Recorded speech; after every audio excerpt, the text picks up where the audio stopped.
the rock. You physically couldn't hold me, I don't care if you pushing 40. You can never little bro me. Euro step like Ginobili, from young OG to the OG. From nosebleeds to floor seats. Circle stronger than Cuban links. My gold dance, your gold plated. You verse me, now that's the reach. We ready. Good evening, everyone. Welcome to the One-on-One Sports Show here on the BMD Network. I am Mr. Bennett, followed by my partners, as always, Brother Shawnee and Coach Ferg, waiting for Dante. He'll be showing up any minute, but good to have you guys here on this Wednesday, on this second week in October. So we got a lot going on. So we got the AL and NLCS is going on. We're got week 6 of the NFL in the books going into week 7, and certainly the college scene is starting to take shape. So we got a lot of things going on in certainly in the world of sports. But again, we thank you guys for being with us as you come in. So make sure you hit the like button when you come in. Consider dropping a cash app to the network or to us. If you see on the bottom of the screen, you'll see our cash app start scrolling shortly. But again, consider supporting the BMD network. And, definitely hit that like button on the way in. Fear No Mortality Parley. Again, good. Thank you for dropping in and seeing us tonight. Good to have you here. But just want to take a pulse of the room before we get into this. And, so again, lots to talk about, especially in Dallas, as always. You guys always find a way to dominate the news cycle somehow. But, Brother Shawnee, how are you, sir? What's going on? I'm good. I mean, I got the little one in the background, so she may be making special guest appearances sometime during the show. That's good. That's dope. So, how about you, Coach? What's going on? What's up, fellas? How y'all doing on this Wednesday, man? I can't complain, man. Can't complain. I'm looking forward. I want to start out with a little baseball. So, I am a lifelong Yankee fan since 1977. My favorite player is Reggie Jackson. And especially in those days, it brings back the memory of the Yankees-Dodgers. So they played World Series in 77, 78, and 81. Yankees took 2 out of 3 of those. And all I can say is this. If baseball wanted anything, if it could have its druthers, it would. The Subway Series with the Yankees and the Mets, I'm sure, certainly that'll do certainly well in the Northeast. But a Yankees-Dodgers World Series, I think, Ohtani and Judge going at it, I don't think it gets any better than that. And so I think the MLB is praying that, that comes down. But I don't know how much of the baseball you guys have been able to watch and how much you had a chance to check out. But what say you from what you've either seen of it or just the prospect of having, clearly the faces of MLB? I can't think of bigger stars. If I'm missing somebody, you let me know. But what do you think of the prospect of Yankees in LA in the World Series this year? What do you think that does for baseball? Well, if the Dodgers make it, because basically national media only pay attention to currently 2 names, Judge and Ohtani. Mm-hmm. They used to pay a lot of attention to Trout, but Trout, as soon as you start paying him attention, he'll get hurt. Then you just don't hear nothing about him the rest of the season. Yeah. So definitely. Nationwide, I'm pretty sure people more likely to see the Yankees-Dodgers. I remember when the Subway Series happened in the early 2000s. Yeah, it was great for New York, but the rest of us, we didn't care. They were saying even the ratings were showing that. They said the rating was high in New York, but the rest of the country, we didn't care. I think if it was an Astros-Yankees ALCS, I think those numbers would be high because those 2 teams, especially the past 7 years or something, became a strong rivalry. I think they're nowhere near the all-time rivalry of Red Sox Yankees, but I think this decade, especially in the playoffs, they've been pretty big. And I think I remember their numbers was pulling in some good views. As far as the 2 championship series, with this one playing right now, the Mets and the Dodgers, it's just weird how the Mets, and I guess this is the thing about baseball. I guess if you just if you're a baseball fan, I don't really know if you love it or you kind of wish it would change, because all the other sports, football, injuries can play a major part, but generally if you are the better football and both teams come up somewhat healthy, usually the better football team wins. Now, when the underdog team wins, they treat it like a big upset. Baseball is hard to do that. Baseball, especially when the Astros lost against this wild card series, I mean, it's not nothing to lose 2 games and then you go home. Right. So baseball, this whole team. That's how the Rangers end up winning it all. They came in the playoffs last year limping, but the hottest team literally in baseball typically goes on and win the World Series. So right now, that hottest team right now is the Mets, because just in September, the Mets was not doing that well at all. And then all of a sudden, bam, they get hot right before October, and they already went through, I think they went through the Braves.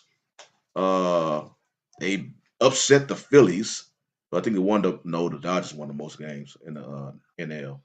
Now, I think they got a good chance of beating the Dodgers because they have the pitching. I think Dodgers pitching, especially starting pitching, is getting really thin. So, I guess this is baseball. The best team doesn't always win in baseball. It's just these hot teams, and that can. Good luck if there was like a bracket for Major League Baseball playoffs. I think many people will lose.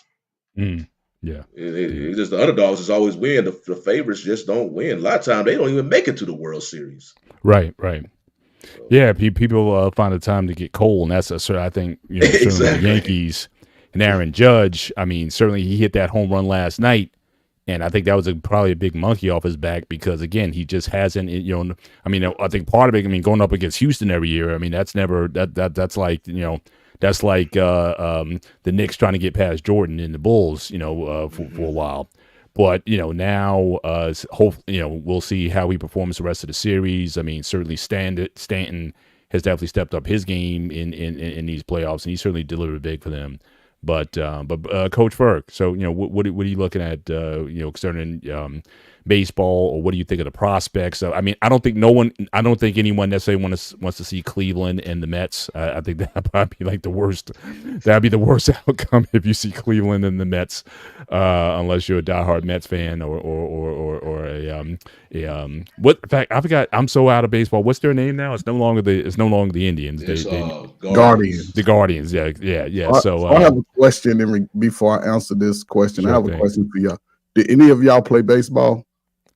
No, not organized. Okay. No. Don't even explain because if most baseball fans play baseball. Even as kids, that's what they most white people, they start out playing baseball.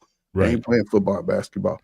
And I would say it's probably, I wish more young black kids would play baseball. Really? Because baseball it's 9-on-9 straight up and down. The pitcher has to pitch. He has to be able to pitch. The fielders have to be able to catch the ball and make the play. Simple. Now, Right. I agree with you, Mr. Bennett. I think far as today, in this era of highlighted baseball, it would be probably the most watched World Series in all-time history if Judge and Ohtani was to be versus each other, going from L.A. to New York. That would be probably one of the longest series, especially now because, that travel time. So it would be like a 2-3 week series almost. Yeah. And I would think that would just be a great, like captivation for the end of the baseball season. The Yankees, they proved that they tough. And I don't know, but the Mets, they got to watch out for the Dodgers because the Dodgers are, they are one of the best teams they're not one of the best teams for nothing. They have earned that spot. So, but if the Mets stay hot, now they have to win this next game. If the Dodgers win the next game, it's going to be a tough one. But even though it's going 7, it's still going to be tough because now they go back to L.A. where Ohtani like to hit it over into the Pacific sometime. So, But as far as the Yankees, if they play consistent, when the last time they won a World Series? Been about 10, 15 years. Yeah, 2009. 2009, yeah. So it's been a while. So I think if they keep playing, I think as far as the views, it'd be off the chain. LA against the Dodgers. The Dodgers against the Yankees. Yeah, that'd be history in the making because you're talking about 2 phenomenal home run hitters. Yeah, So, yeah. Well, I got and a just the question about matchup.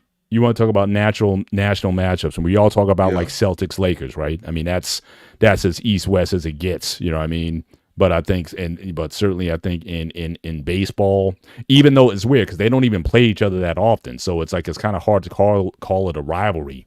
But I think there's just so much history there, going back again to the 50s and all those matchups. I think they're starting to play each other now because I think the MLB is starting to basically each team play every team in the majors now. So say if the Yankees play the Dodgers in LA for one series, the next year is flip-flop. So I think they just started doing that last season. Right. Where every team, because I remember you used to play your division rivals like 19 times a year.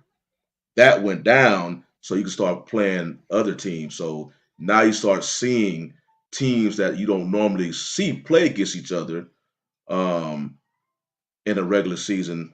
Now they're starting to because MLB changed up their schedule and whatnot. Right. But that rivalry was made, though, in the World Series, though. Like I said, that's what I'm talking about. You talk about the 50s. You talk about the 70s. Just same with the Celtics and Lakers. Now, again, I think it's still the case today. Like the Celtics and Lakers, even today, only play each other twice a year. They make that road trip, but most of the trip is going to be in the East and then your conference. But they kept going back and forth every year. And again, those 50s teams when the Dodgers were in Brooklyn and then they moved to LA. And then again, you had the 70s teams. You kind of had that back and forth. So it captured the national attention. And I think people, especially if you're hardcore into baseball, you still remember that. You remember those names, Garvey and Guerrero and who was that pitcher that Jose Valenzuela and those guys. I mean, if you're that nostalgia, and it's just like the Steelers and Cowboys. It's like they talk about it every time that matchup comes up, even though they play each other once every 4 years. And every time it comes up, what do? They start playing that Super Bowl 10 footage, that Super Bowl 13 footage and whatnot. So again, like they only play once every 4 years. So I can definitely understand it in football. Yeah. So it definitely has that appeal to it. So I think for the MLB, I think that would, like I said, that would be the dream matchup for them. They're going to promote the heck out of it, and I think even globally. Because, and I mean, Japan, certainly with Otani and the East Asia coming in, they got so many avenues with which to exploit that. So, so definitely, as much as I'd like Poppy, as much as I'd like to see another Subway Series, but again, like I said, it's been a minute. It's been since '81, since the last time we had Yankees and Dodgers in the World Series. So, certainly, I think that would be something that would definitely, and Lord knows baseball certainly needs the ratings because no major topic. I mean, we might be one of the few no one really even talks about it. ESPN, Fox. I mean, who's talking baseball unless it's the shows that are dedicated to baseball, but rarely do they make the even the A block in any show. Because it's such a regional sport, and then they're viewing their TV deals, I think by far the worst. It doesn't matter with baseball, fellas. It doesn't matter. Baseball is America's sport. Football is black people's sport. Baseball is these kids play baseball all over the country in every little nook and cranny. That's why it's worldwide. That's why you have even the Latinos guys from play. They coming in, they just have a field and they out there swinging and betting. Now, Mr. Bennett, I agree with you as far as if this was to be able to happen as far as the Yankees and the Dodgers, yes, for the ratings, yes. But as far as, guess what? They still got to beat the Mets because the Mets are good. Like you said, they one of the best teams on the road since the All-Stars. So they in a rhythm. One mistake. And baseball ain't like they were able to, obviously they were able to capture the home field, which is all you want, right? You want to go to wanna go on the road. They got the split. Now, can they hang on to it? Does home field really matter in baseball, though? That's what I'm saying. It's about that man every day. Because it depends. You can be at home, but if the other team throw in there like their stud pitcher. Right. Well, I think especially in New York again. I'm not going to say I'm a struggling Yankee fan. Tell about what are you talking about struggling Yankee fan when you got 27 World Series championships, but certainly playing in New York. I've seen it with many a Yankee team and a Mets team. When it comes to the postseason, a lot of guys lock up. That's why guys like Derek Jeter are so revered because he was always clutch. Reggie Jackson, again, they call him Mr. October, and he was doing that before he came to New York, but he brought that to New York, and he's certainly known for especially the closing game in the 77 series, hitting the 3 home runs. But I've seen a lot of guys choke up, who had big monster years.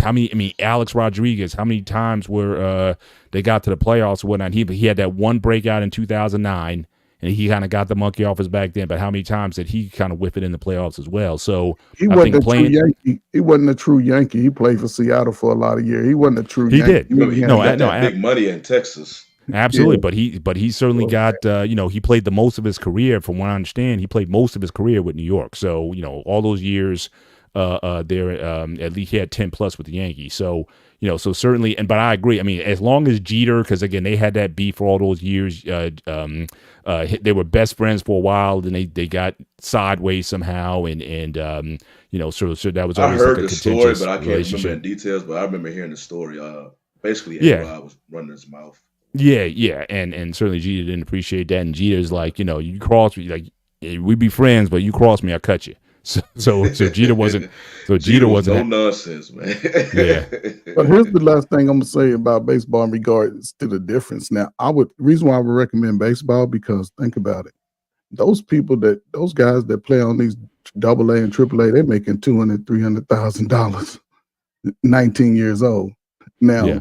And I wish more young brothers would play, but I don't think black people think that that's interesting. But they have no salary cap. Players getting paid.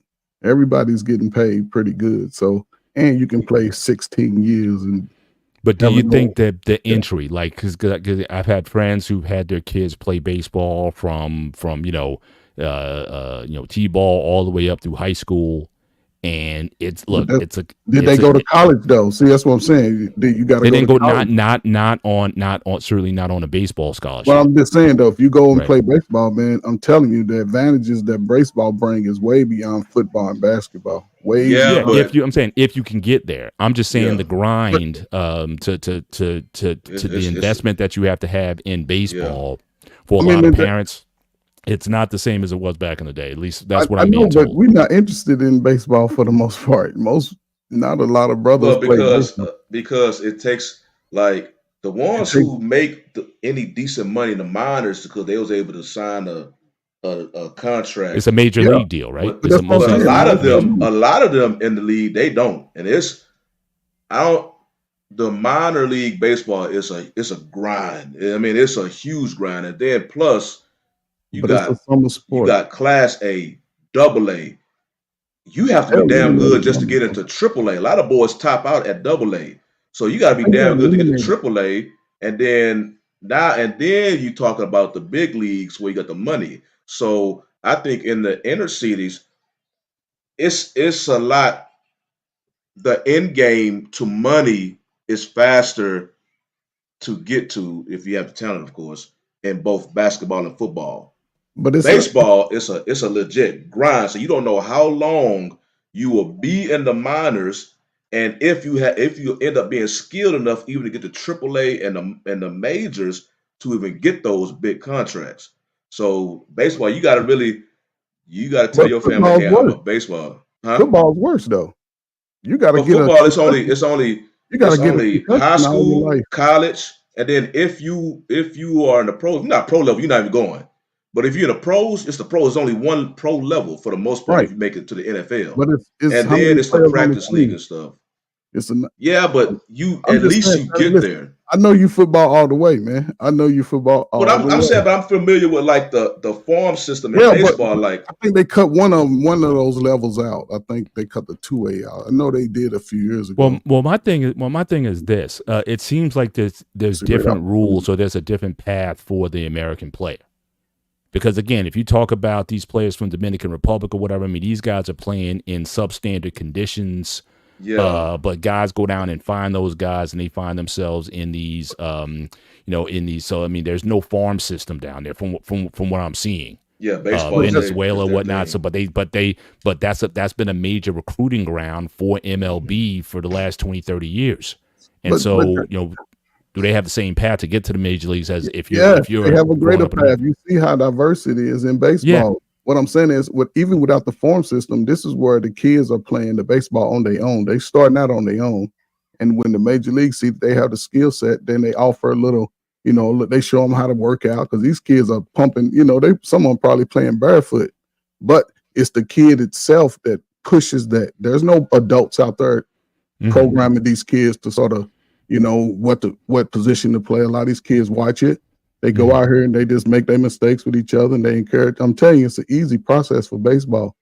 But that's why a lot of players have the opportunity over it, because as they continue to grow, they start getting better and timing that ball. Some of them can pitch, hit, run. They have all the skills, right? Right. Most young kids in America, what are they doing besides playing basketball, football, and walking the streets? Ain't nobody running, jumping, Olympic style. So I'm just saying, as far as that baseball, you learn that skill. If you can hit that ball, you can make, coming out of high school, $150,000 going up the plate 4 days ago, four times. And even if you do, let's just say you just take advantage of that, because a lot of these guys go to college. In America, you have to go through the system, and that's going through college. That's different. Right. So you got to go through college, but you can get a scholarship. I'm telling you, baseball is the easiest way for especially young man to become businessman. I'm telling you. Question. The NIL, I know it's supposed to apply across all college sports, but I'm not quite sure how it works with the baseball, with the college baseball players or whatnot. Is it similar? Because I haven't heard any players getting that kind of money, or that NIL is a consideration, whether or not they stay in college or go pro or go to the minors or the whatever it is. So I don't know if the rule applies the same in that, but I don't know if baseball, you can exploit the NIL in a similar fashion you do with football. It just seems like most of the NIL, football, then maybe basketball, but then outside of that, I don't know if it applies. It doesn't. You don't really hear college players really get that type of attention. I'm pretty sure they get NIL, but like you say, they got a whole other dynamic because they can literally be drafted out of high school. That's something I probably got to look up, because it is a different dynamic. And baseball, I don't think has an age limit, because football, you got to be a certain age or whatever. If you're under 18 in basketball, that's what they got the D League for and whatnot. So, but baseball, you could be 17 and raw, and I think someone could still sign you. You don't need to go to college to play baseball per se. So I just. So look, maybe it could be the way it's marketed to, certainly, people of color, and whatnot. But again, my thing has always been from the friends I know who had their kids in it, it's more expensive access to entry. And the way these guys want you to go on now is, it used to be you had seasons like you were a multi-sport. So again, you play basketball, you play football, whatever, run track, and then you come in and play baseball during the season. But now with the travel team schedule, I had a friend, Jerry, they were up in they were in PA or Virginia. I got a friend of mine now, one of my clients, and he's always down in Baltimore with his kid, because they got some sort of Cal Ripken tournament or something they're always playing over the weekend. That takes up his whole weekend. So the commitment level is something that, unless you're in a certain position, it's hard for a lot of people unless you have access to. What's the basketball one called? What's the that technique is fell into communities. People can't. I just really think because talk about it, Coach. It's fell into communities because if you go in any neighborhood where, let's say 60% of the residents are African American, right, or black, however, whichever word they want to use today. Let's just say at least 40% of them, 35 to 40%, gonna be children, ages 13. Excuse me. Get a little water. Ages 13 to I'll go to 8, 7, 8. Nobody's getting them out there just moving and getting those motor skills, in any capacity. But playing baseball, it's a little different. Baseball is almost like chess in a sense, but it's a sport, because you got to catch the ball, hit the ball, you got to throw the ball, you got to get to the base, you got to run, but you ain't really getting hit. You just going for 2 minutes and relaxing. And it's an easy fix. But in the community, you don't see no You don't see they don't play baseball. No adults, and the travel teams that'll bankrupt you if you got. It's just not worth it. There's not enough community to have community teams, but the kids are I agree there. with that. Yeah, I It's agree with just that. unfortunate. And I think one thing that those folks in those Caribbean and Latin countries or whatnot, there's not as much distraction, right? Either into baseball or you're into soccer or what they call football or something like that. But that is your only things. I think the lack of variety is why you're going to start younger with it and you're probably going to stay with it because what else you going to play? I mean, I don't think they're as big in the basketball down there. So what else is going to be and what else is going to be your distraction? So I think that's why kids get into it younger and they start to focus and concentrate on it. And I think again that's been a fertile ground. But I know MLB has been down there for many years getting these players and how many Cuban players have defected and come to the U.S. over the years playing for peanuts down there, but they're legit players though. So. They're Latin Caribbean area. Baseball is their top sport. I know Exactly, yeah. soccer over there in Europe, but baseball down there, that's their sport. That's their passion. If I don't know if sure. y'all had a chance to ever watch the World Baseball Classic. Yeah, I was literally just about this. I was just about to. If there's a baseball classic that you need to watch, it's that. You talking about you see the passion coming from them players. Yeah. And from the US players. The only thing about US, you may not always recognize the names. Right. I think now they're just starting to send out like more of the higher profile names on the US squad. Mm-hmm. But them Latinos, they be super passionate about that. Yeah. So from what I understand, and when did they take baseball out of the Olympics? Do you guys remember, Trey? Do you remember when they took it out? I know that was a thing for a while. I think it depends on the country because it'll say it was. No, but France. I thought I know for a lot of years, like in the 80s and 90s, it was like a regular thing in the Olympics, and then sometime in the 2000s, they took it out of Olympic competition, and but again, and I think that's one of the reasons why the WBC came about, because again, their thing is they play that every 4 years as well.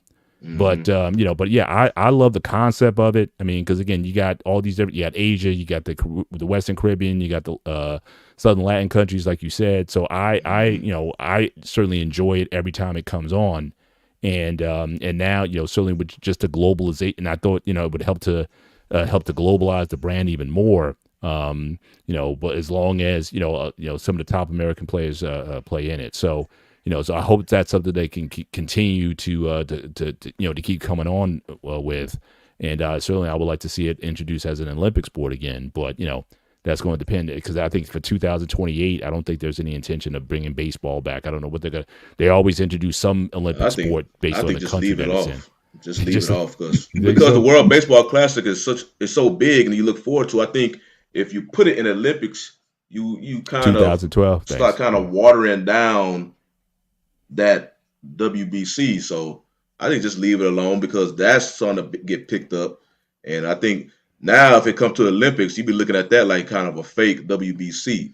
Right. Because the passion in the other one's just so noticeable. Absolutely. I think, when you got something like that, just leave it alone. It's kind of like FIFA. And the only thing that's weird about it too is that it doesn't like Trey, you say baseball is America's game. But the way it seems like, especially when it came either to the Olympics or to the WBC, I don't think the country treated it that way.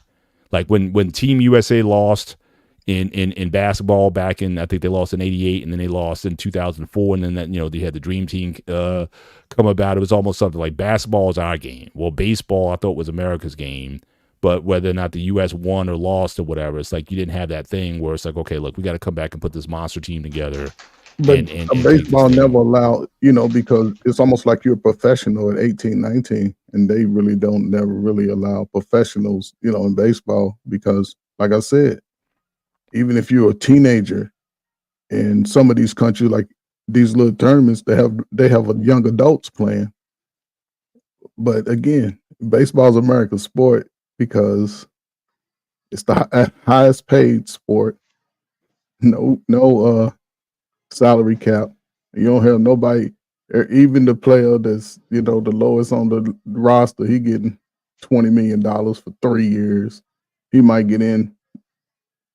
If they play 160 games, he might do that and get in 85 games.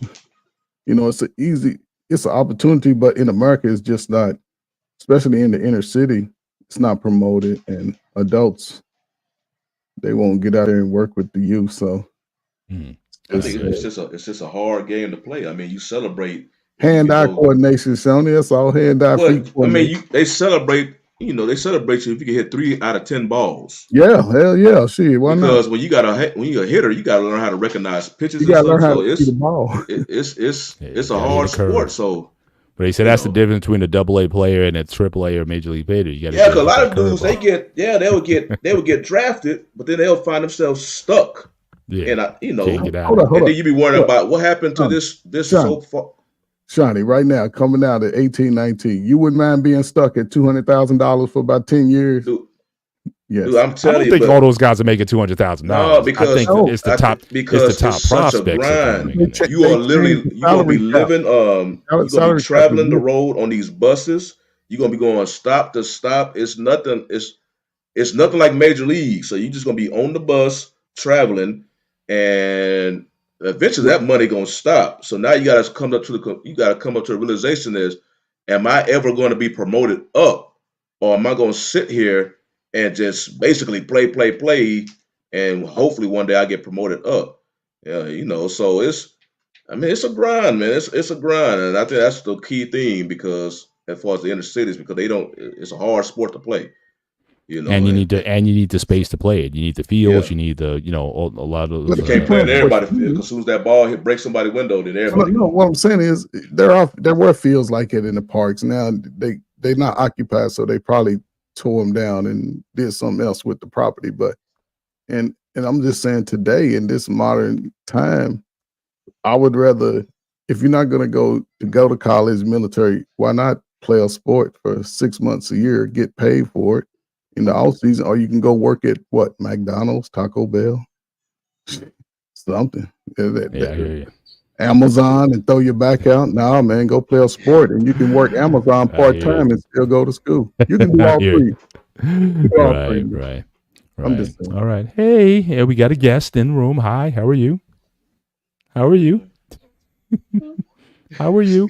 You have to wave back because you I'm in the game. You can't have a shot. All right, so we got a week 6. We got a packed NFL week 6. So I'm gonna do this like I did last week. So I'm gonna throw the topics out there. Okay, the key takeaways from week 6, and then we just gonna go around the room. Whoever wants to take on the topics first, you can do that. But the way I have it on the agenda here is, so you got the big trade. You got Davante Adams being reunited with Aaron Rodgers in New York for a game this week against the Pittsburgh Steelers, who are now starting to come into a somewhat of a quarterback controversy, because from what I understand, Russell Wilson's healthy and he's been taking first team reps with the team. So it's likely he could be a starter on Sunday, and they play Sunday night. So this is going to be in prime time.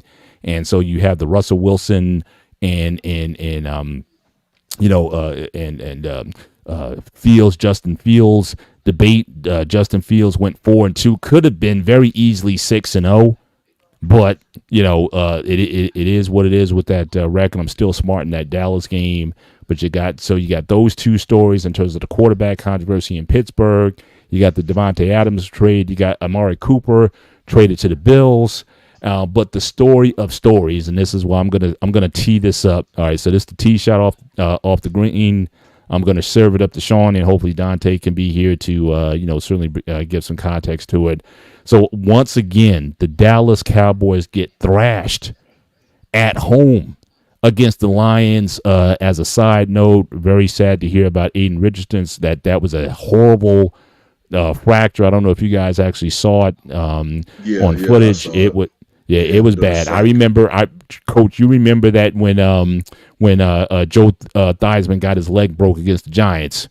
That one I didn't see that coming, and it just It just shattered, man. I mean, I never seen anything like that. Not certainly in the context of getting hit by another player, but so very sad to hear about him, and hopefully not only this goes almost beyond his career, but hopefully he could just have some normal function, just to walk around and not be having issues in his 40s and whatnot with that. That's a massive multiple compound fractures in that situation. So certainly hope he gets better from that.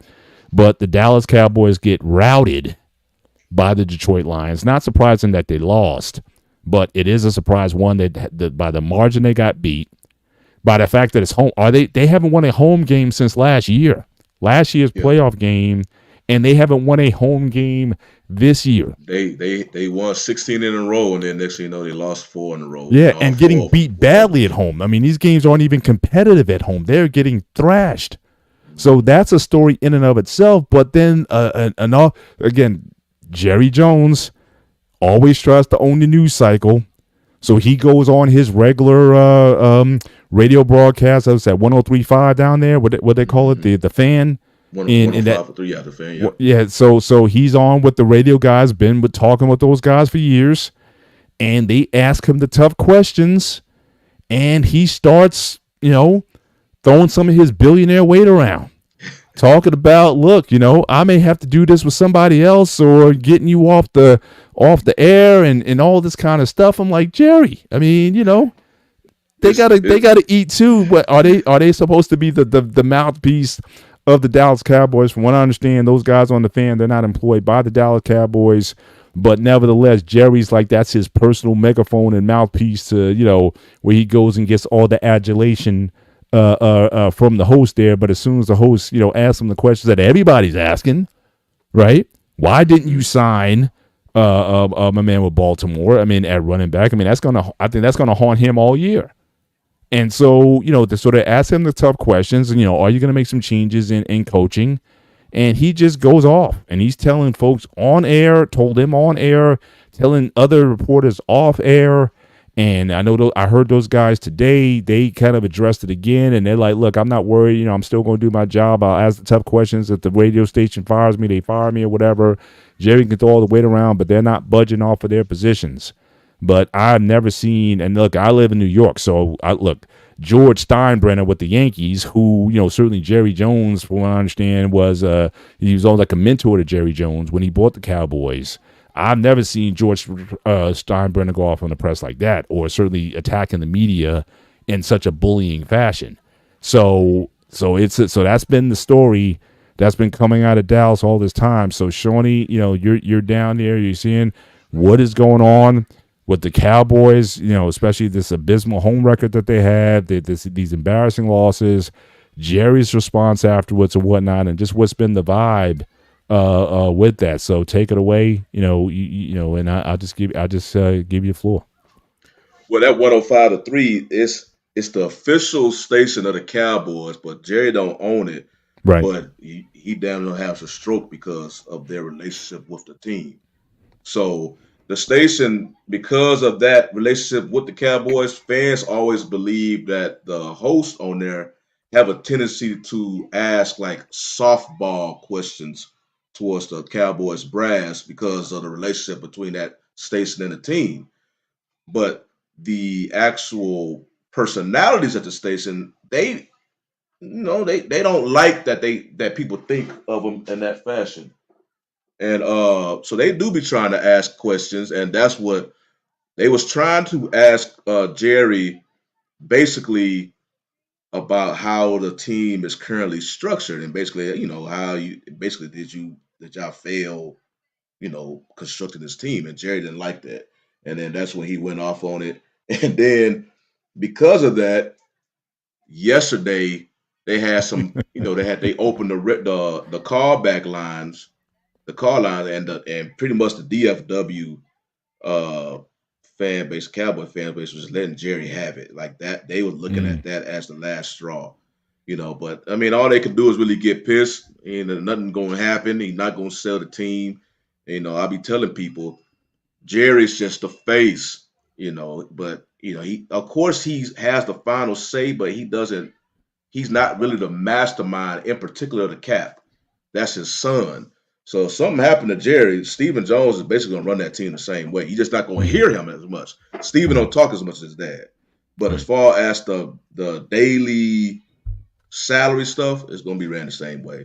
But yeah, Cowboy fans are pissed off. Me, myself, yeah, the Cowboys, they've been losing bad, but I'm not surprised on how they losing because this is exactly why we was pissed off with them in the offseason. We saw players leaving the team, going elsewhere, but you're not backfilling a spot, especially backfilling it with other impactful players. You just basically filling it in with somebody and just automatically assuming they're going to be able to pick up the slack. And then now you have injuries to your two of your best defensive players, and so you don't have the depth. So and then I know we was talking about the running back situation, and they could have had a chance to get Derrick Henry. We was like, okay, you're not addressing that. So the exact reason why Dak is struggling now, which he has always had in the past. That's why I don't understand about the Cowboys. This is not the first time this happened to Dak. You look at when Dak struggles, it's because when they try to do this running back committee or something like that in the backfield. Dak is not a quarterback. You can basically say, here's the ball, take us to the win. But I think he's a good enough quarterback if you give him a running game, and he has shown that his production greatly increases. But the Cowboys, because they don't want to spend the money, they don't value. Well, it's two questions though here, and again, Dante, again, welcome aboard. Good to have you on, brother. And so again, I've been kind of teeing this up for you guys, but again, so it's two questions here. One, is Dak a $60 million quarterback? Well, and then secondly, about these issues with the running back not getting Derrick Henry. So it's like on multiple fronts, the Cowboys have failed in terms of overpaying. Potentially overplaying players and not going after the players that they needed in order to help to improve this team. So it's like it's becoming compounded as a result on both sides here. So is Dak worth that $60 million? I mean, was this even before Dak got paid? If you go back to the numbers, the QBs that got paid, I don't think any quarterback has really lived up to that contract signing except Patrick Mahomes. Mm-hmm. Maybe the closest one is Josh Allen. I mean, because they got eliminated from the playoffs where he performed. Lamar Jackson. His teammates didn't do it. You said Lamar. Lamar. But Lamar is just basically so far because Lamar's franchise be giving him weapons. If there's a weak spot for Lamar, his franchise will address it. Salute to the general manager. But Lamar is basically an upgraded level of Dak. He has better regular season success, but he struggles the same way as Dak in the postseason. He's just another level of it. But then, but his team though, at least you can't look at Lamar's struggle and say that's the Baltimore Ravens. They not give you the weapons. Because they give him receivers. They was already the number one rushing team last year, still went out and get Derrick Henry. Now, he failed to them because I think Cowboys would have been option number one for Henry. But, hey, they didn't do it. And as soon as he slipped through the Cowboys' fingers, the Ravens took him. So, Shawnee, that's probably what it is. Do you blame Jerry Jones of the demands of the Cowboys? That's what DFW. That's why when I was talking about them calling radio station, do you agree? Oh yeah, I blame the whole front office. Like I say, I was telling somebody on the internet, I do not look at the struggles. I don't care about Dak and his $60 million. I really don't care about Dak and his struggles right now because I knew that was going to happen. Dak struggles like this when he does not have a running game. You putting somebody, you hear countless people say Dak is not his best when you're asking him to throw 40, 50 times a game. And you have a history of that. That's why people say that. But the Cowboys keep doing this because they don't want to invest in their running game. So, okay, you're going to have this man throw interceptions. You set him up for failure.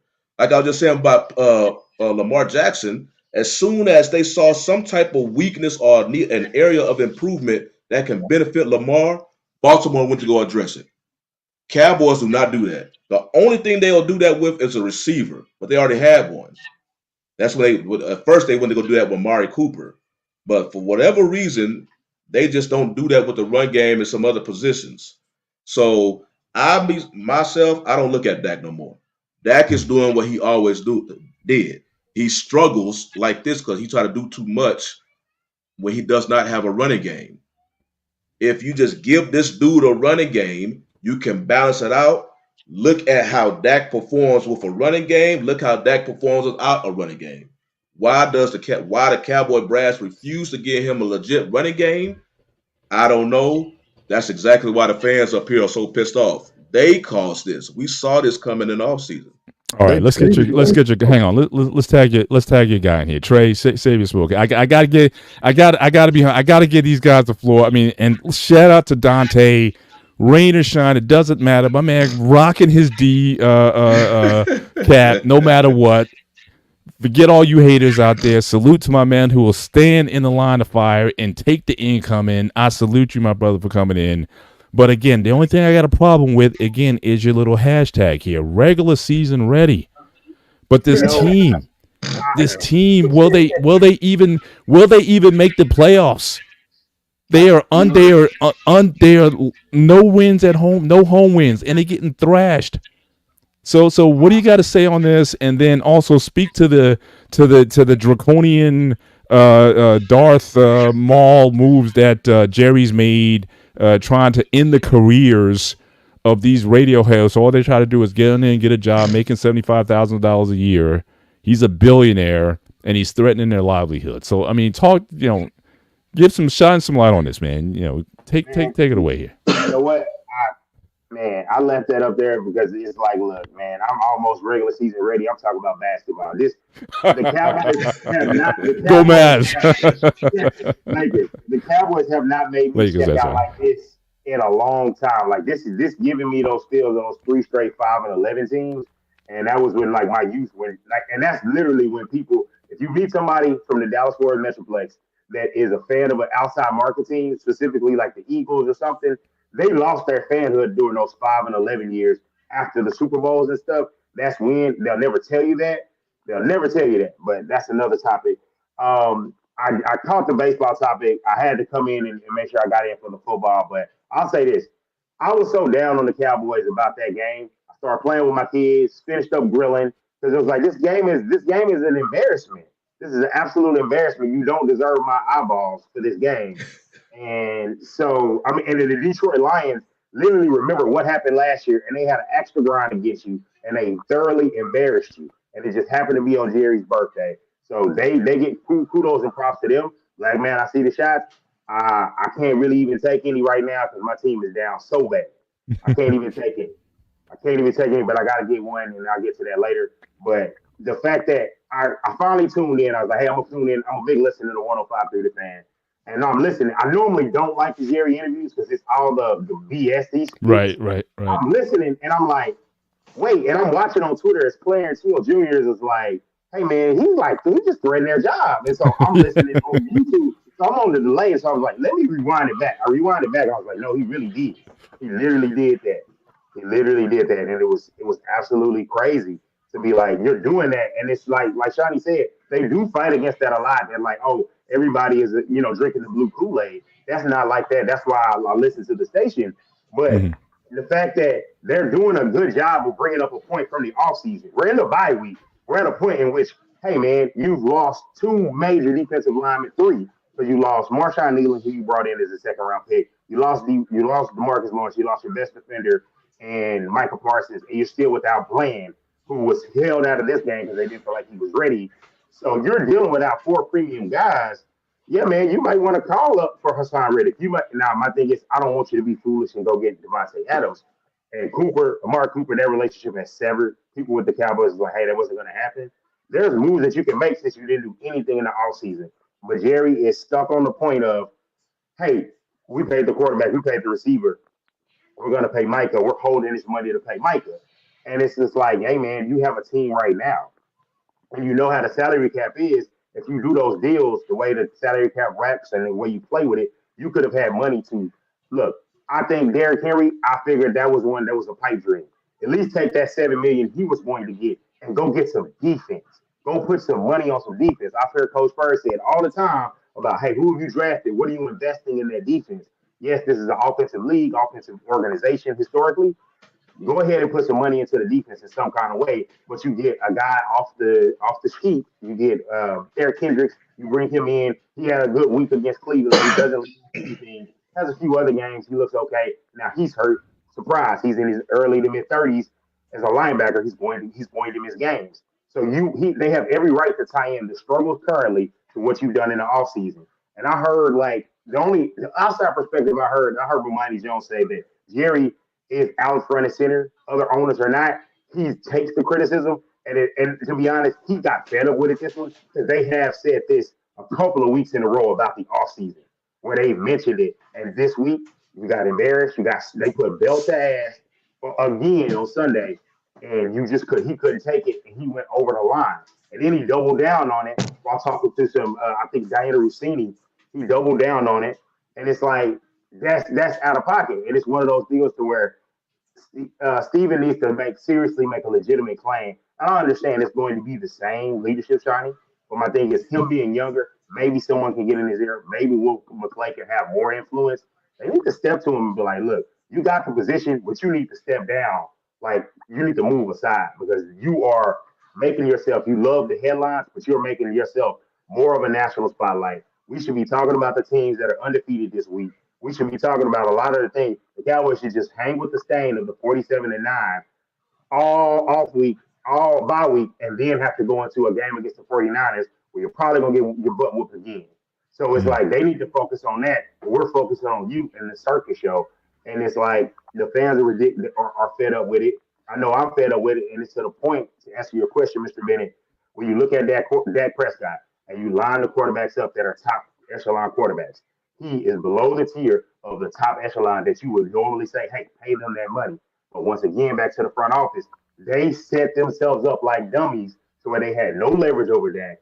They had the court. They didn't have him in a team-friendly deal. They had him in a deal that was so porous for the team. If he did not sign a contract and left as a free agent, the Cowboys were going to be left with a cap charge of $40 million. So that's $40 million you can't spend on premium talent. And then basically, to get a quarterback, you would have had to be sorry in the year 2025 to get a quarterback.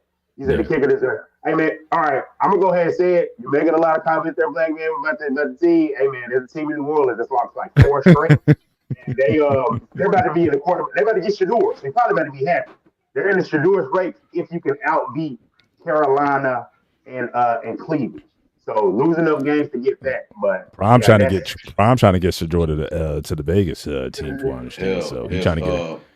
We talking about the Cowboys and their needs. I don't want them making the playoffs. Finish bad so you get a high pick. I know. Hell, they did it one time drafting Zeke Elliott. So you saw immediate, benefits from that. If the Cowboys, because you ain't gonna get a quarterback, you already got Dak. If you get a high pick, damn it, draft Ashton Genty, the running back at Boise State. Draft that young man. You were talking about him last week too. Yeah. Oh man, draft him. Now they don't like drafting running backs that high. But running backs, even the good ones, you're talking third or fourth round. You would consider a first rounder? I wouldn't. Because it's a desperate need of the Cowboys. You ain't gonna sign nobody. You ain't gonna sign nobody free agent. You don't have nobody currently on the roster. And you need somebody because you invested so much money on your quarterback. You need somebody who if we have a legit running back, he could potentially, like I say, quarterback's not going to live up to the $60 million unless they, because people are always going to hold that against them.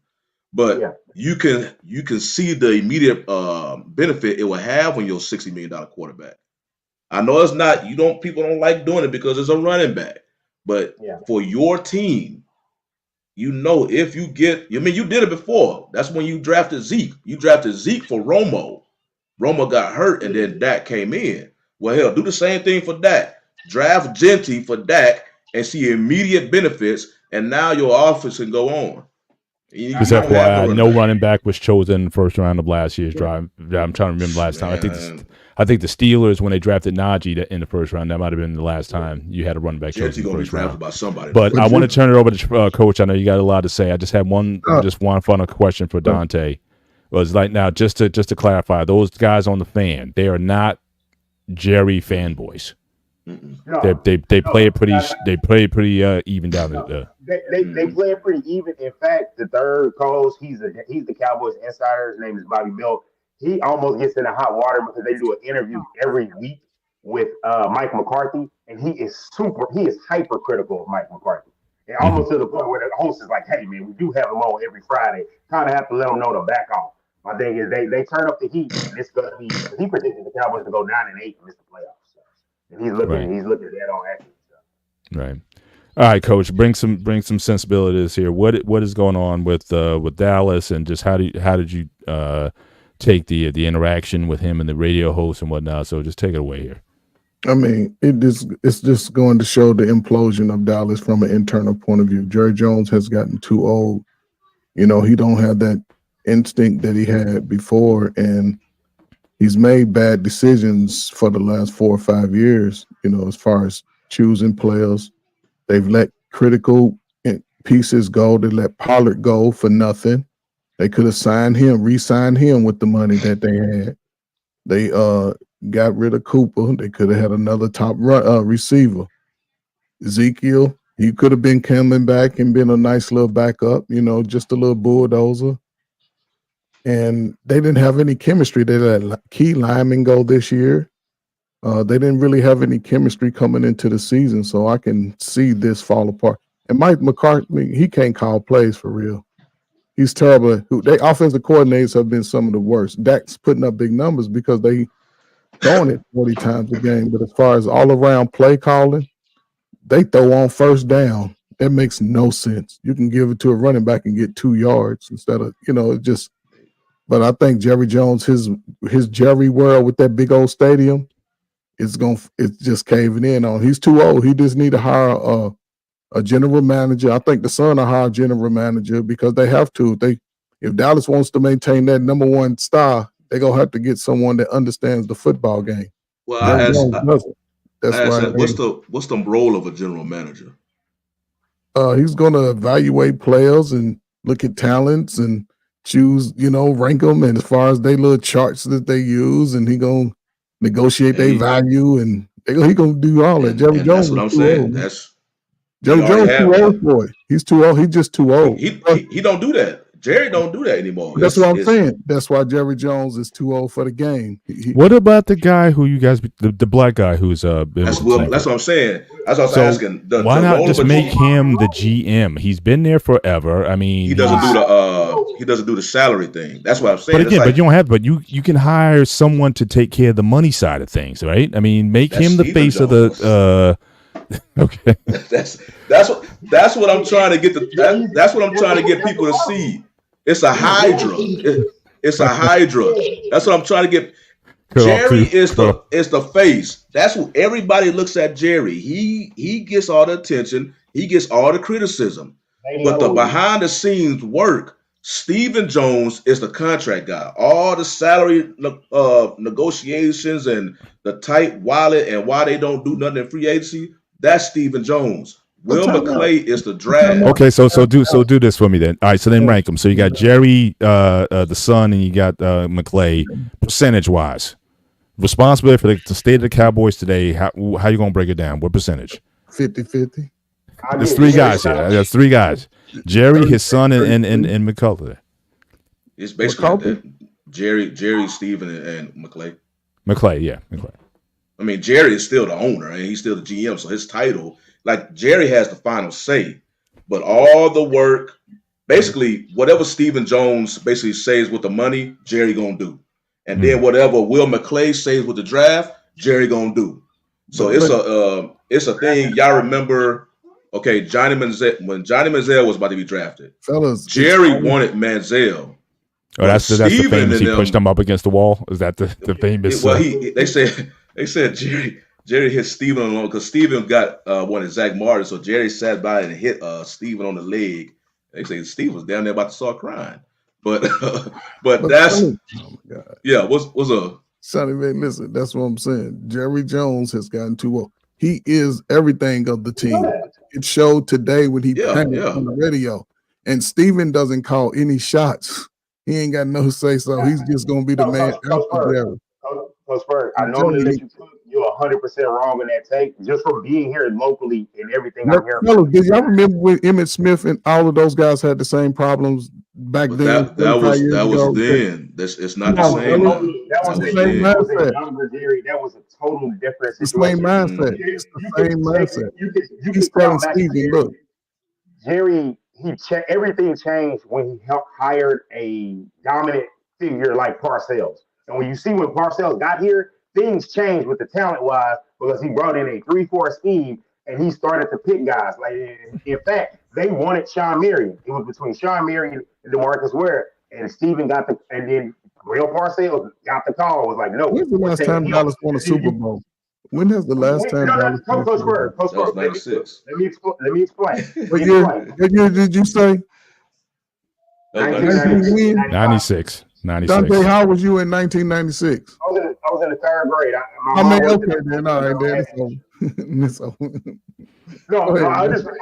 I hear you. I understand what you're saying, but I'm a lot older than I was in the third grade, and what I follow and the information I find, it shows you can tell in the fingerprints of a Jerry Jones move. I'm talking about Parcells, DeMarcus Ware, all those draft picks, Marcus Spears, all Bill Parcells moves. What was the Jerry move? Terrell Owens. And matter of fact, you can tell Bill Parcells never called him by his name. He said the player. You can clearly tell a Jerry Jones move in this era. Things have changed. You can tell the Jerry Jones move. Jason Garrett, I'm going to hire the offensive coordinator, who basically is the head coach in waiting, and then I'm going to hire Wade Phillips, the head coach. That's a Jerry move. That makes absolutely no sense. Bringing Zeke back, that is a Jerry Jones move. Doesn't make any sense. He doesn't have the ability anymore. Trey Ferg, I heard you be wrong as hell. But don't you prove my point, though? Don't you prove my point? Shawnee said it's Steven. I'm saying it's all Jerry. No, it's Steven with the money.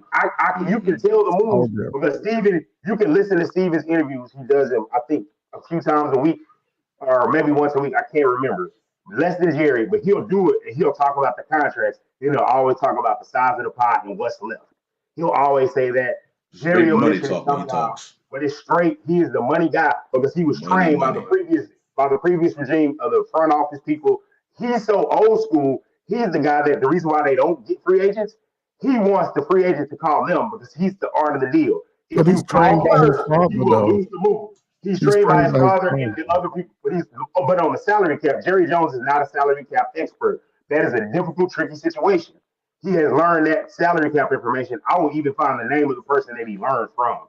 I'm just telling you, Trey, you are completely wrong. We're both right in the fact that Jerry sucks and he needs to leave. But the fact that you're living on 1990s, you're living on 96 logic if you think he's serving the hot dogs, he's doing the marketing. No, he's telling what. Hold up. But see, this is what I'm saying. He's telling who to pay and what players that they want and let go. That's Jerry's moves. He's the general manager. He's making those moves. Everybody else is just listening. Steven over like, I got the money, Daddy. Okay, make sure we hold out. Make sure we hold out our best players for 6 weeks. Because this information, it's not coming from me and Dante. We heard this from the beat writers. Dudes who are actually in the locker room. They interview these dudes. They tell you exactly the structure of it. Tune in next week, ladies and gentlemen, for yet another edition of As the World Turns in Dallas. Okay, so it's gonna be something. Let's get to the range. We got under 20 in the show. I just want to get to just another topic in NFL. Again, we still got undefeated teams, so we still got Minnesota and Kansas City, who I think is going into their bye. So again, those guys are still on the floor. But I really want to get into this, the whole idea in Pittsburgh again. So we got the trade for Devontae Adams going to the Jets. I'm not even looking at the Jets yet because again they got a new coach, fired their coach midseason and whatnot. So they got a lot to work on. And with the Bills of getting Amari Cooper, so that's I thought the Jets would be legit competitors. And they may in the second half of the season they may be able to turn it around. But they got a lot of work to do there. But I want to focus in again on the Steelers. So again, Justin Fields, who was, considered, a failure in Chicago, goes to Pittsburgh. He's 4-2 with the team. Could have been 6-0, but again, the reason why they're 4-2, I think in part is Justin Fields. Gets off the slow starts. He doesn't do the routine plays routinely. He's great with his legs. I mean, clearly the touchdowns that he scores is with his legs, not with his arm. And especially in his last game, a lot of open guys that he's missing and whatnot. Russell Wilson, apparently he's healthy at this point. We all know about the NFL, meaning not for long. We all know that Tomlin at the beginning of the year said that Russell was QB1. He has the injury in training camp all this time. Russell's apparently healthy, and people are asking, should we go to Justin? Should we stick with the hot hand, so to speak, although he did lose his last 2 games prior to this one. For the first time, they put up 30 points in this game against the Raiders, who's not a good team. But, agree or disagree, should Russell Wilson get the start, or should they turn over the keys, or should they continue to go with Justin Fields until he has a really bad game, or are you going to continue to struggle with him until, and just eat by games or whatever? So so just in general, what's your philosophy comes to this? You got this veteran starter, young prospect, a lot of talent potential, but still kind of raw. What would you do in that situation? So if this was Dallas, all right. So if this is a Dallas situation, how would you handle that when you got a young guy who comes in? Because I think that even happened a couple of years ago when Dak was hurt, and you had who was the QB came in? Cooper Rush, and everybody was on the Cooper Rush bandwagon. Yeah, we rolling with Cooper, and it was a bigger when Dak became starter. That was when he filled in for Romo when Romo got hurt. Right. Yeah, that's the thing. Romo was the established guy. Now, again, I know Russell is not technically the guy. He's just getting there, just like Fields is. But again, established guy, and for some reason, he never got that job back. Now, you talk about a Jerry move. I think it would have been Jerry's move to put his guy back in as the starter. So I don't know what went down there, because that's he wanted to, but Dak was too high. He was winning 11. Yeah. But again, if Jerry wanted that to happen, I think it would have happened. So again, I guess people can argue over was that the right move or not, given Dak's record in the playoffs. But so what do you guys think about that? Who would you choose if you're in Steelers situation? You stand with Fields. You would go rolling out Russ. Me personally, I want Russ. At least I need to see what he can do, because I'm not seeing from the passing game perspective. I'm not seeing enough from Justin Fields to say that he needs to, to hang on that position. That's my personal move. But what say you guys? I don't know. I think you go with. I think it's okay to go with Wilson, because it's a situation that he hasn't played so well, so great. His play, the record has been okay, but he hasn't played so great that you can keep him out. Like, basically, that game in Pittsburgh, when the Cowboys got in position, it was just like they can win this game because he can't really drive them down the field and consistently score touchdowns. He's not going to be able to do that. And he wasn't much the big running threat. So it's just like, I felt like you go to Russell Wilson, but you pull in a separate meeting. You have Justin Fields, and you say, hey, look, stay ready. You tell him stay ready. And Tomlin is a motivator of men, and I feel like if he can keep him engaged, keep him active, keep him in the game plan, because you give Russell Wilson a couple of games, because he was brought in to be the starter. If it's not looking right, and it's because I don't know if the other thing is the ego of Russell Wilson. He was brought in to be the starter. Fields has already failed. Russell has failed, but he's always been the man. If he fails at this position, he probably will never be a starter again, and he likely will retire because he's got the bag. And it's not working for him. This is the third time it just hasn't worked out. And I feel like, hey, he's got one shot. If he's not hitting the plays in the passing game, and it's a better, much improved offense, we're not seeing production from Pickens, you got to go back to Fields, and you figure it out from there. I think, man, I really don't know, because the Steelers don't have the best O-line. Wilson is not as nimble as he was in his early, 2010s. So that's the benefit with Fields. But with Wilson, you have somebody who can actually, may have a better chance of hitting his receivers. Fields to me, he looks no different than he was. I remember everybody was just so, Fields this, Fields that. I'm like, I'm watching this dude just not hitting his receivers. They open and he's not even throwing to them or he's missing them. Which is And why his legs have to be that much of a factor. exactly. He's got to And run a for lot of stuff times because you don't want he's your not making quarterback the to simple run back. stuff. That's the biggest thing we kept saying about Lamar Jackson. I mean, we want you to throw, or you don't really want your quarterback to always just basically be a running back number 2. And that's basically what Fields is really regulating himself as, running back number 2. At least with Wilson, there's a possibility. I think if Wilson would have just been leaving Seattle, people were like, oh, put Wilson in. But the thing about Wilson, you don't even think about Seattle no more. You think how Wilson was in Denver. Mhm. In reality, he wasn't that. He was better his second year than his first year. It's just Peyton. Look, I would take 26-8 in a heartbeat. So yeah. So it's just, if you're gonna make the move with Wilson, I don't think you really can. I mean, of course, Tomlin can go back, but it's gonna be looking kind of bad. You start with Fields. You are 4-2 with him. You tied for lead in the division, but you still make the move to go to Russ. Russ don't look good. Now you got to go back to Fields. And, so it's gonna be some talk about that. But I think if you really want more from your offense, because I think Fields can hit a ceiling. I mean, if he's gonna have success, it's gonna be his legs. That's just it is what it is. If you want your receivers to actually feel like they actually getting, contribute to the game, you might have to put Wilson in and just take a shot and see he can just. You can't expect Seattle Wilson to come, but maybe it will increase just the productivity of your offense because he's a better passer. Mm-hmm. Coach, what do you got on it? You've been grimacing there like you got a lot to say. So what do you got here? So again, you got the do you play the young guy or go with the vet? Right now, that's why Mike Tomlin is one of the greatest coaches in NFL history. He's taking players like this and he's not listening to us and everybody else with a microphone talk about what he should do with Russell Wilson. Russell Wilson is one of Pittsburgh got probably the 2 best deals of the whole summer. Oh, 100%. Because you got 2 starting quarterbacks. One is a proven Super Bowl champion. Justin Fields needed somebody to believe in what his skill set is. Now, I do believe he needs to improve on how to put a little bit more air under the ball because a lot of his throws are just overthrown. But because Russell Wilson, he can drop that ball in there on the dime.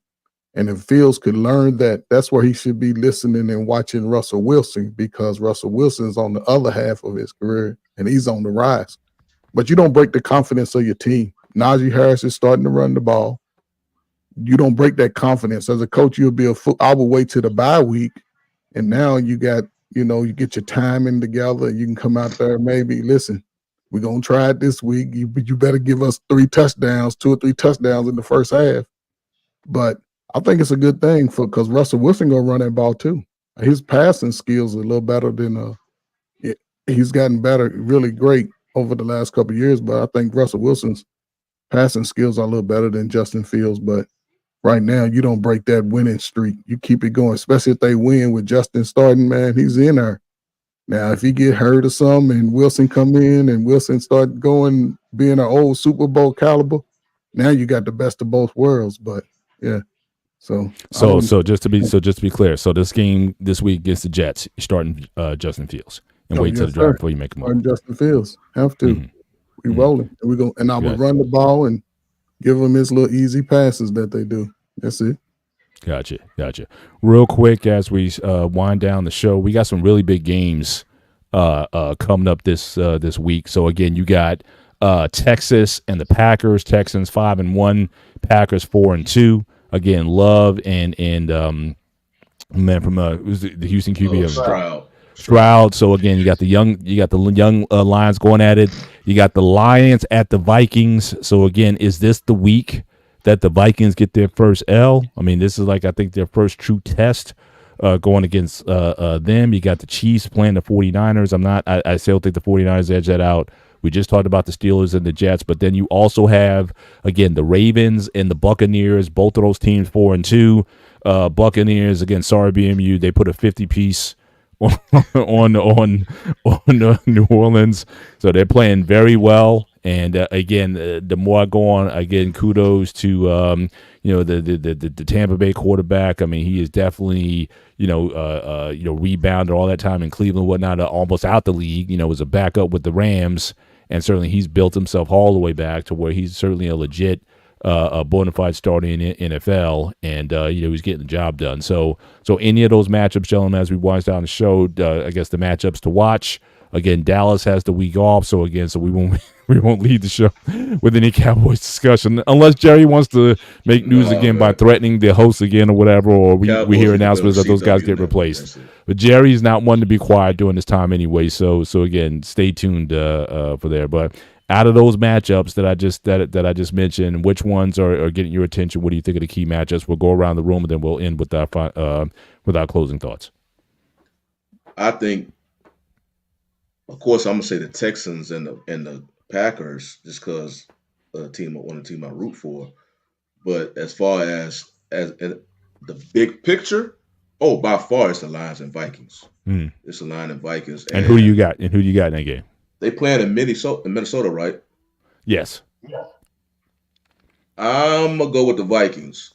I think that defense is gonna give Lions some fits because they Flores got that defense playing just off the chain right now. They can cause turnovers. Lions, they lost a big weapon with Hutchinson going out. Against, very, very sad to hear about Aiden. Horrible injury again. I just hope he just heals and just has a normal functioning life. But that was one of the worst injuries I've seen on it. Now the Lions' run game can be the great equalizer, but the Vikings have a nice running game themselves. So I think it's going to be good for the NFL because, basically in the past, when you was thinking about NFC North, it was basically just the Packers. All the other teams was just treading water or below water. But now it's pretty much the best division in football as far as record-wise. And you got two of the top teams in the NFC about to go at each other. One undefeated. One is just basically looking right now like a locomotive. So I think it'll be a hell of a game because both teams are coming in hot. And those are the best football games. It's not like one of them coming off a big loss or whatnot. We both coming. We both got locomotive steam coming at each other. We about to have a midfield collision. We're going to see who come out. So that's going to be a good game. But I got the Vikings just because the home crowd, them Viking horns going to get into it. And damn, they can get loud, and I think they can maybe potentially screw up. But they used to playing each other though; they division rivals. So Gotcha. Dante, who you got? What's your matchup game to watch? I'm gonna go ahead and go with that. I'm gonna go with that Packers and Texans because you got two young QBs, and I know Shawnee, you mentioned that nobody's living up to their deal. Fortunately, that looked like it one week, and then the next week in the other games of the season, not so much. The Packers with Jordan Love is really looking legit. It's really looking like, again, the Packers have hit the quarterback lottery yet again. They got him signed up. They got the young receivers going. They got Christian Watson going next week. My thing is the Texans got a stingy defense, but going up to Lambeau is a tough place to play. I would say Packers are slight favorites. I think just off of the strength of them knowing that they got to keep pace with the Lions and the Lions and the Vikings, since they already got a loss to the Vikings, I think they're going to be really motivated. I think they pull that one off, but it's going to be close because C.J. Stroud, although they are down Nico Collins, they still got Tank Dell. They still got the big acquisition, all-season acquisitions. Go figure. Stephon Diggs. I think they got enough to really make it a game. I think it's going to come down probably to the last possession of that game. So I hate that one I think is at noon. I wish that was a little bit later. I can try to catch that one.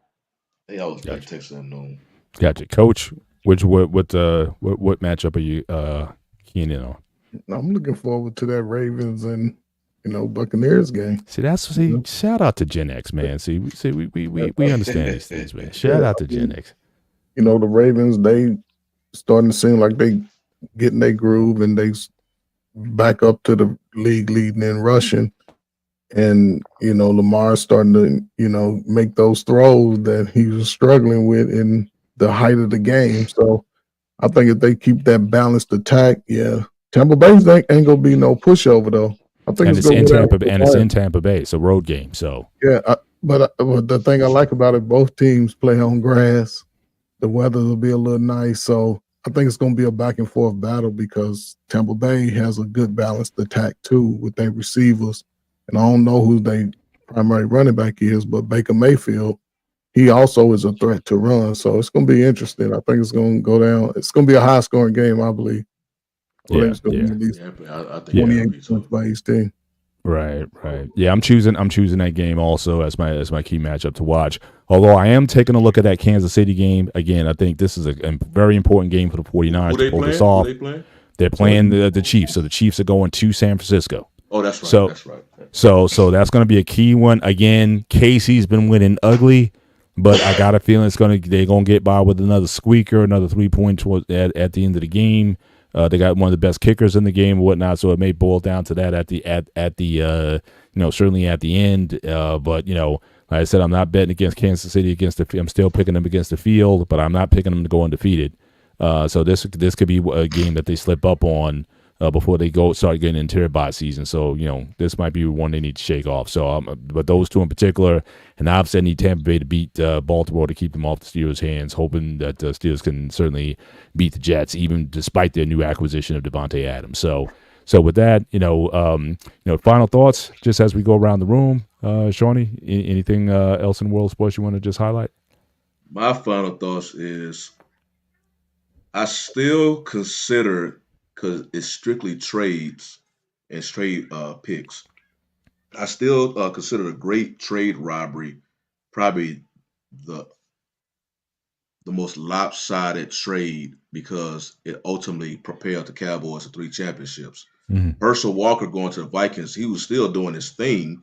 It's just the Vikings gave up everything to get him, and the Cowboys flipped it. It's like Jimmy just went to mastermind mode. Those picks, he released players off the team so he can get some more picks, and because of how the conditions will work, he masterminded that, and that's what ultimately built the dynasty Cowboys picks that draft when they sent up Herschel Walker.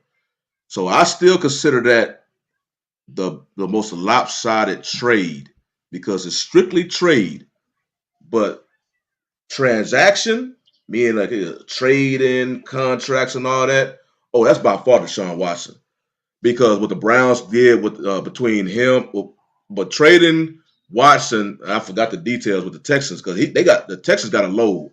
Literally, the current Texan team, you could say that's the house that Deshaun Watson built because a lot of them trade picks. That's what picked up C.J. Stroud. That's what got Will Anderson. That's what ultimately led to them signing key free agents.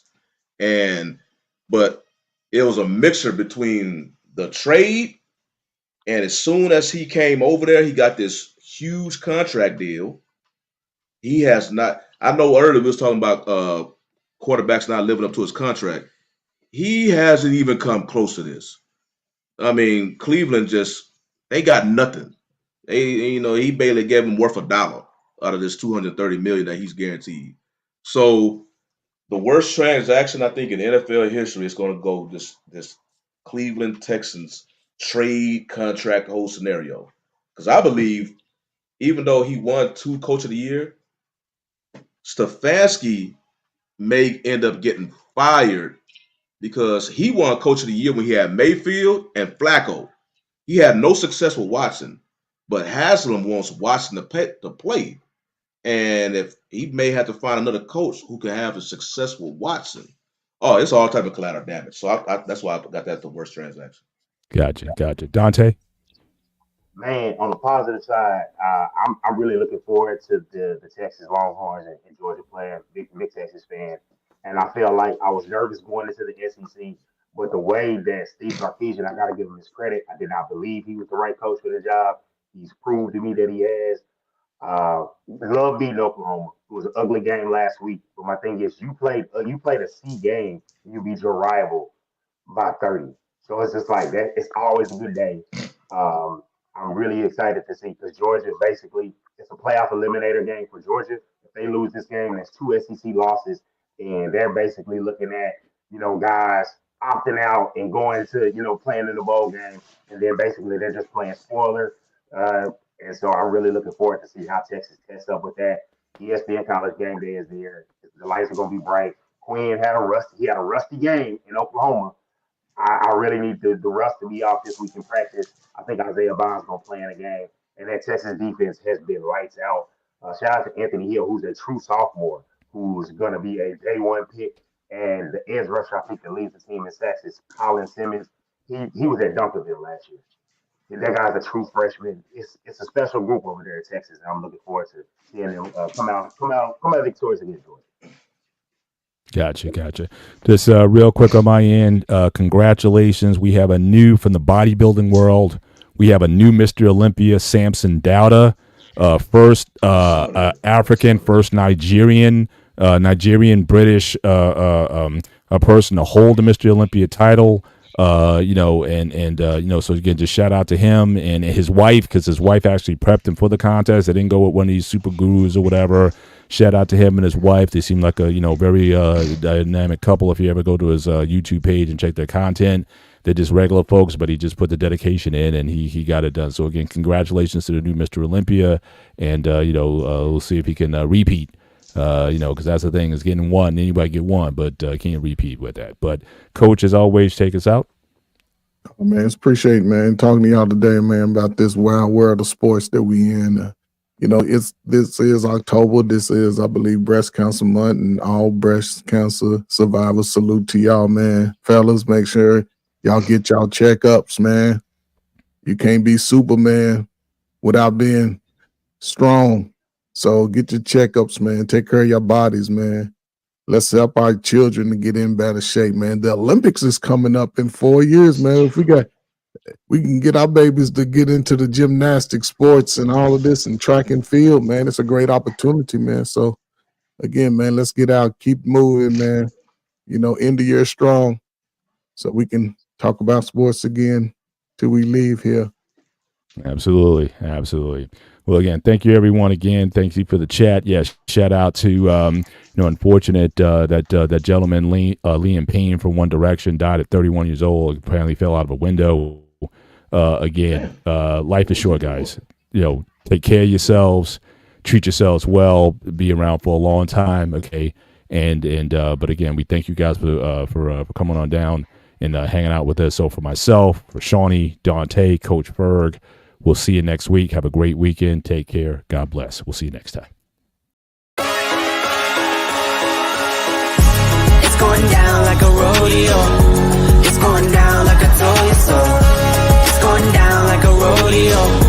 It's going down like I told you so. I hope you're all here for the ride. Come inside, cause it's going down tonight. Only here for one night, no lies. Come and saddle up a ride. Need a yeehaw, how ye. Here for one night and we just wanna party. In a fast car, a Ferrari. It's a push start, I don't need a car key. It's out on Broadway, and it's gnarly. On a late night, but I'm not tardy. Right on time for the parties and Barbies. Strolling with a chunk of green like a dog sweet. Hey. Bottles on ice, mess around these skates. If I gotta say it twice, then I got nothing to say. It's going down like a rodeo. It's going down like I told you so. It's going down like a rodeo. It's going down like I told you so. I hope you're all here for the ride. Come inside, cause it's going down tonight. Only here for one night, no lies. Come and saddle up a ride. Come and kiss me up, it's going down. Like a train with no brakes, I'm not slowing down. See us showing up, we're showing out. But I pack